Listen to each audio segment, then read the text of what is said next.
Sir सामने sir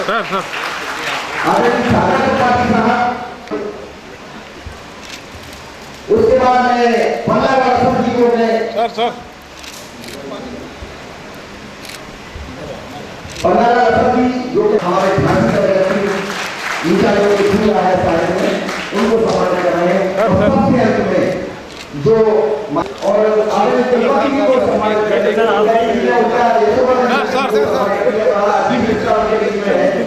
अभी वो की बात कर रहे थे। आगे चलवानी को सम्मान है डॉक्टर करीम साहब, फागर साहब, सभी लोग हाथ लगाइए जो है हमारे लिए आप आ जाओ सर, आ जाओ। अरे ऐसा सर लेके खड़ो यहाँ।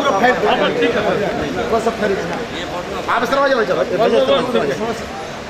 ठीक है थोड़ा सर और सर बस ठीक है सर ये भी आप नहीं आ रहे बताए नहीं। हाँ आ रहे सर साइड से ले लो।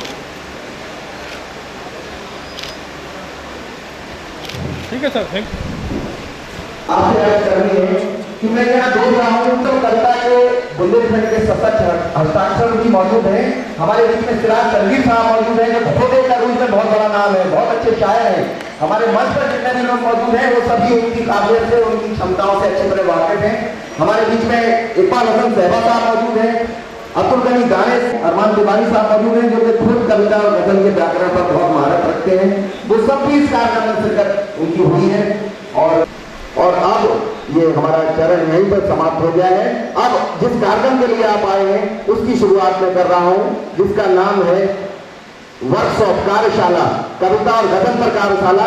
आप लोगों को बहुत आनंद आएगा। ऐसा कार्यक्रम कभी आपको देखने को मिलेगा। आप लोग अपनी अपनी जगह पर बैठ जाइएगा और ये कविता और गजल का जो विभिन्न उसके पहलू हैं उनसे बहुत बहुत धन्यवाद, बहुत शुक्रिया। और उसके बाद मैं 2 मिनट के बाद अपना कार्यक्रम शुरू करता हूं।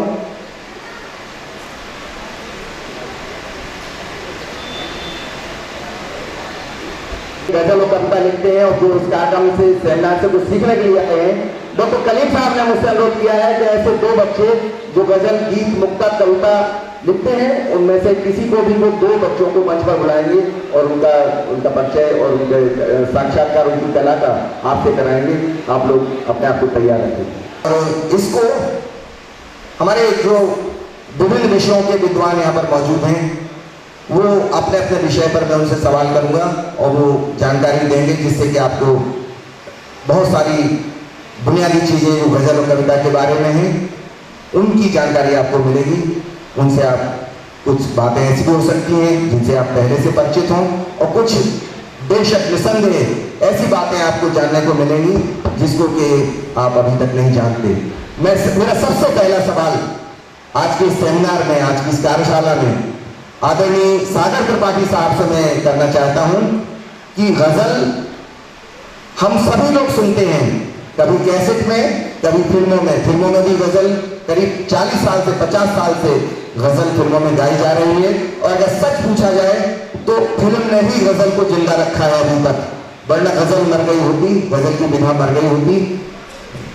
मैं सागर त्रिपाठी साहब से ये जानना चाहता हूं आप सबकी तरफ से कि गजल हम पूरी जिंदगी सुनते रहते हैं, गजल क्या है, गजल किसको कहते हैं, गजल कहां से आई और गजल ने किन किन पड़ावों से होकर अपनी मंजिल तय की। आज गजल कहाँ है? तो गजल का सफर इनके लिए जो हमने उन्वान रखा है, गजल का सफर क्या है, गजल का सफर कहाँ से शुरू हुआ, कहाँ इस समय गजल है और आगे उसकी यात्रा कहाँ जाएगी। मैं सागर साहब से पूछना चाहता हूँ कि वो बताएं हमें कि गजल किसको कहते हैं और गजल आई कहाँ से।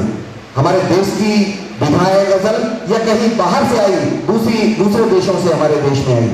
आदरणीय सागर त्रिपाठी साहब। बुंदेलखंड विश्वविद्यालय को प्रणाम, आप जैसे मनीषी विद्यार्थियों को प्रणाम। बहुत दिनों बाद मेरी तपस्या रंग लाई है। ये मेरे श्रद्धेय गुरुवर डॉक्टर कलीम कैसर जी यहाँ बैठे हैं जिनके चरणों में बैठकर हमने गजल के आदाब सीखे हैं, वो सलाहियत हासिल की है।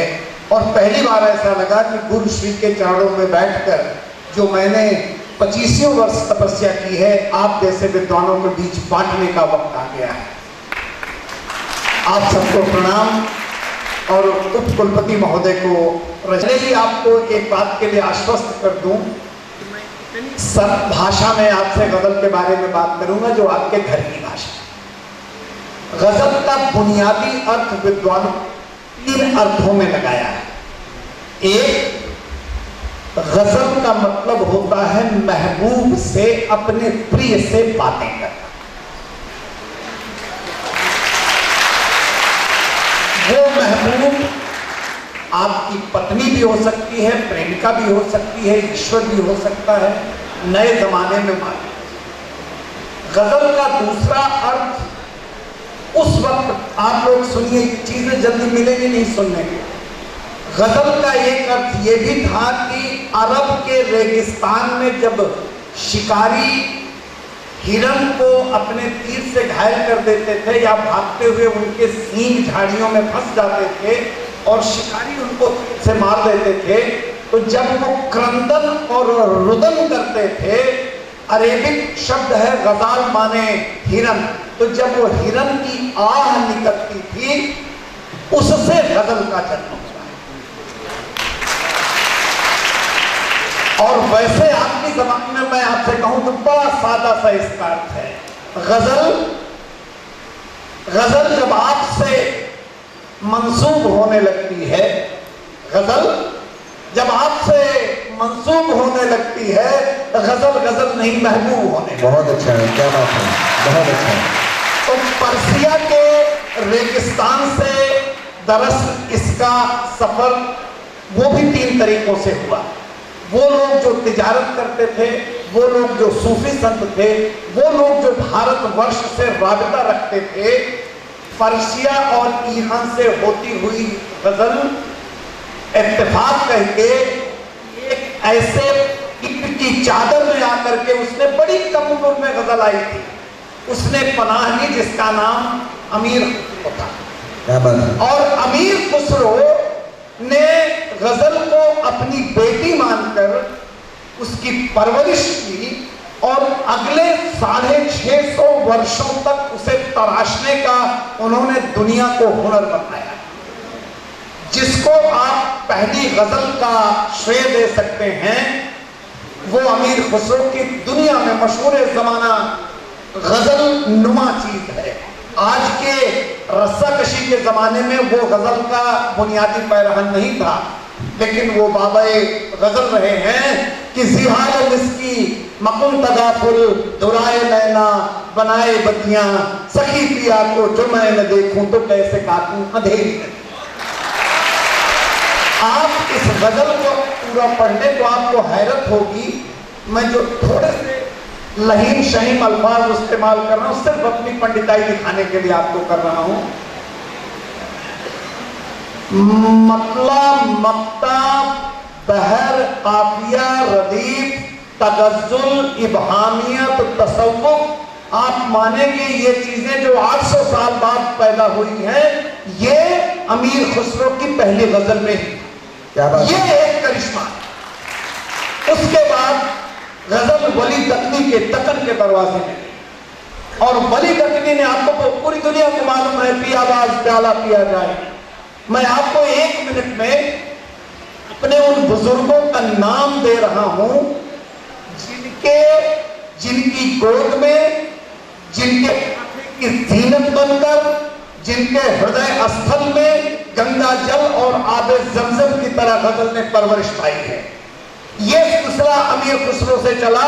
वली दकनी, सिराजुद्दीन आरजू, शाह मुबारक आगरू, मीर तकी मीर साहब, रफी, सौदा हमदानी, मज़हब जाने जाना, इंशा खान इंशा, असदुल्लाह गालिब, मोमिन खान मोमिन, ज़ौक़ ज़फ़र, शेफ्ता, इमाम बख्श नासिक, नातिक, आतिश, दयाशंकर नशीम, अल्ताफ हाली, मोहम्मद इकबाल, अमीर मीनाई, हसरत मोहानी, शाद, मुश्तर खैराबादी, और इसी के साथ साथ जिगर साहब, जोश साहब, इस सिलसिले के बड़े माने हुए लोग दोस्तों, डॉक्टर बशीर बद्र, फिराक, दान और जिगर के बाद का जो सिलसिला चला है वो डॉक्टर बशीर बद्र, डॉक्टर फिराक, वसीम बरेलवी, बड़े सारे नाम आए और उस सिलसिले के एक बहुत बड़े सतून डॉक्टर कलीम कैसर, झांसी की वो सरजमीन जहां ताबा झांसवी, कश्मी झांसवी, नई नस्ल के आज एक से एक जियाले, आरिफ साहब से लेकर जब्बार शारिफ से लेकर राजकुमार अंजुम से लेकर सिराज तनवीर साहब, उस्ताद मोहतरम जनाब सहबा साहब, राजकुमार अंजुम साहब, अरमान तिवारी जी, एंडलेस नाम, सरोज साहब जिनके कदमों में बैठकर अभी कल ही एक जश्न था। और दोस्तों ये गजल चलते चलते एक मुझ जैसे तालिबे इल्म, एक विद्यार्थी के पास पहुंची जिसका नाम सागर त्रिपाठी है। क्या बात है, बहुत अच्छा है सागर साहब, आपने गजल के बारे में इतने आसान लफ्ज़ों लहजे में लोगों को जानकारी दी कि मैं कल्पना भी नहीं कर सकता था। इतना नीरस आपका मेरा सवाल था और आपने उसको इतना रसदार बना दिया। बिल्कुल सही सागर साहब ने गजल के बारे में जो तारीफ बयान की, गजल महबूब से गुफ्तगू को ही गजल कहते हैं। डिक्शनरी अगर आप उठाकर देखें तो गजल अरबी का शब्द है और उसमें उसका मतलब लिखा हुआ है महबूब से गुफ्तगू। जब हम महबूब से गुफ्तगू करते हैं उसको, उस तरह की शायरी को, उस तरह की गजल को तगज़्ज़ुल कहा जाता है। और बाद में उन्होंने ये भी बताया कि महबूब से मतलब केवल प्रेयसी नहीं होता, केवल पत्नी नहीं होता, हमारी महबूब माँ भी हो सकती है। मुनव्वर राना साहब ने माँ पर शायरी की है, जसवंत जी ने अभी माँ पे एक बहुत बड़ा प्रोग्राम किया, गजल का ही प्रोग्राम था अगर देखा जाए तो। गजल जो है वो, गजल का महबूब कोई भी हो सकता है और गजल का महबूब खुदा भी हो सकता है, ईश्वर भी हो सकता है। इसीलिए कहा जाता है, कुछ शेरों को कहा जाता है कि ज़ुमानी शेर है, यानी दो अर्थी शेर है। उसका एक सिलसिला महबूब से जुड़ता है और एक सिलसिला ईश्वर से जुड़ता है, खुदा से जुड़ता है। लेकिन गजल का जो बुनियादी पक्ष है वो महबूब से गुफ्तगू से ही मतलब है और हम उसको ये स्वीकार हमें करना पड़ेगा कि तगज़्ज़ुल यानी हुस्न और इश्क यानी सौंदर्य और प्रेम, ये गजल के बुनियादी विषय हैं। मीर तकी मीर जो बहुत बड़े शायर गुजरे हैं, गालिब से भी सीनियर हो रहे हैं, उन्होंने अपने एक शेर में ये कहा था कि सुनते हैं इश्क नाम के गुजरे हैं एक बुजुर्ग, सुनते हैं इश्क नाम के गुजरे हैं एक बुजुर्ग, हम लोग सब फकीर उसी सिलसिले के हैं। तो इश्क से सिलसिला रहता है हर शायर का, वो कुछ भी लिखे। आज की गजल, जो आज गजल लिखी जा रही है वो केवल इश्क की बात नहीं है, दुनिया के जो मसाइल हैं, जो समस्याएं हैं, उनका भी हम जिक्र गजल में करते हैं। गजल ने अपना चोला बदल लिया है, अब केवल महबूब से गुफ्तगू वाली गजल अब नहीं है, बल्कि हमारी रोजमर्रा की सियासत की बातें, हमारी जिंदगी की बातें, भूख की बातें, फाका कसी की बातें, ये सब गजल में आ गई हैं। लेकिन शायद कितनी ही एहतियात के साथ गजल लिखे।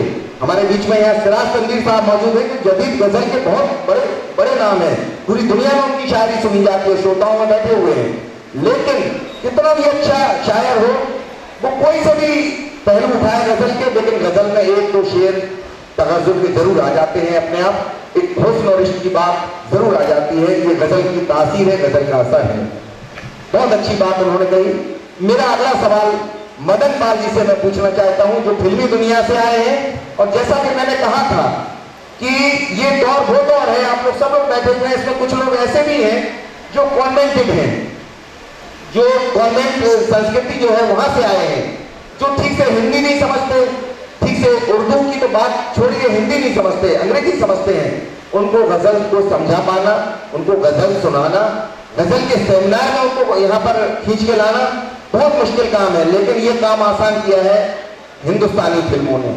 फिल्मों में जो गजलें करीब 40 साल से 50 साल से जो गजलें, जो शायरी की जाती रही है, साहिर लुधियानवी, शकील बदाई, हमारे मदन पाल जी बैठे हुए हैं, इनके गुरु, इनके काव्य गुरु, इनके कविता के